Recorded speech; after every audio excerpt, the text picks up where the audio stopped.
সীতাকুণ্ডের প্রায় ৩,১০০ একর পাহাড়ি এলাকা জঙ্গল সলিমপুর। দীর্ঘদিন থেকে এলাকাটি সন্ত্রাসী আর ভূমিদস্যুদের অভয়ারণ্য। এখানে চলে না সরকারি কোনো আইন কানুন। সন্ত্রাসী ভূমিদস্যুদের নিয়মে পরিচালিত হয় সবকিছু। বিপ্লব মজুমদারের ক্যামেরায় চট্টগ্রাম থেকে হাসান ফিরদৌসের সহায়তায় দেখুন ডেস্ক রিপোর্ট। 5+ স্টার রেটিং প্রাপ্ত দেশের সর্বোচ্চ বিদ্যুৎ সাশ্রয়ী ওয়ালটন এসি। স্মার্ট কমফোর্ট এখন নেক্সট লেভেলে। গত শতকের 90 দশকে নদী ভাঙন কবলিত পরিবার এবং নিম্ন আয়ের লোকজন সরকারি পাহাড় কেটে বসতি স্থাপন শুরু করে। ধীরে ধীরে এর সাথে যুক্ত হয় ভূমিদস্যুরা। সরকারি জমি দখল নিয়ে গড়ে ওঠে সন্ত্রাসী গ্রুপ উপগ্রুপ। ছিন্নমূল সমবায় সমিতি এবং আলীনগর বহুমুখী সমবায় সমিতি নামে দুটি আলাদা সংগঠন সরকারি পাহাড় কেটে শুরু করে প্লট বাণিজ্য। রাজনৈতিক পৃষ্ঠপোষকতায় গত 4 দশকে ৩,১০০ একর জমির প্রায় পুরোটাই দখলে নেয় তারা।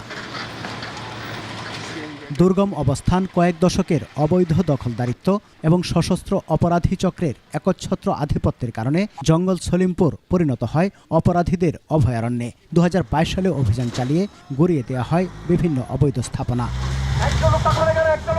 দুর্গম এবং জঙ্গল বেষ্টিত সরু পথের কারণেই সন্ত্রাসীরা নিরাপদ আশ্রয়স্থল হিসেবে বেছে নেয় জঙ্গল সলিমপুরকে। নিজস্ব নজরদারি সিসিটিভি ক্যামেরা থাকায় আইনশৃঙ্খলা বাহিনীর যে কোনো অভিযানের খবর সহজে পৌঁছে যায় সন্ত্রাসীদের কাছে। এখানে তাদের সোর্স বিভিন্নভাবে এখানে ডেভেলপমেন্ট আছে। এখানে ওই সিএনজি চালক থেকে শুরু করে প্রত্যেকটি মোড়ে মোড়ে তাদের কিন্তু লোকজন রয়েছে, যাতে আইনশৃঙ্খলা রক্ষাকারী বাহিনী তাদেরকে এখানে প্রবেশ করতে না পারে এবং তাদের যাতে গ্রেপ্তার করতে না পারে, সেজন্য তারা তাদের নিরাপদ আশ্রয়স্থলটি তারা নিজেদের মতো করে গড়ে তুলেছে। 2022 সালে উচ্ছেদের পর জঙ্গল সলিমপুরে চট্টগ্রাম কেন্দ্রীয় কারাগার স্থানান্তর, চিড়িয়াখানা, sports village, cricket stadium, iconic মসজিদ, ইকো পার্ক সহ বিভিন্ন স্থাপনা করার পরিকল্পনা গ্রহণ করা হয়। এসব পরিকল্পনা বাস্তবায়ন করবে বলে জানান প্রশাসনের ঊর্ধ্বতন কর্মকর্তারা। এবার সম্মিলিতভাবে যৌথভাবে আমাদের পুলিশের সঙ্গে বাংলাদেশ সেনাবাহিনী, বিজিবি, র্যাপিড অ্যাকশন ব্যাটালিয়ন আর জেলা প্রশাসন তো রয়েছেই।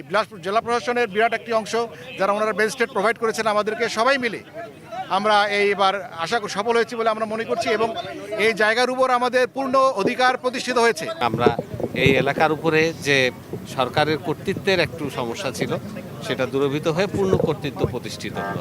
যে সমস্ত পরিকল্পনা এখানে করা হয়েছিল সেগুলো বাস্তবায়নের লক্ষ্যে কাজ করে যাব। 2024 সালের 5 আগস্ট রাজনৈতিক পট পরিবর্তনের পর জঙ্গল সলিমপুর আবারও সন্ত্রাসী ভূমিদস্যুদের অভয়ারণ্যে পরিণত হয়। 19 জানুয়ারি অভিযান চালাতে গিয়ে সন্ত্রাসীদের হাতে নিহত হন র্যাবের উপপরিচালক মোতালেব হোসেন। সমর ইসলাম, 21 টেলিভিশন।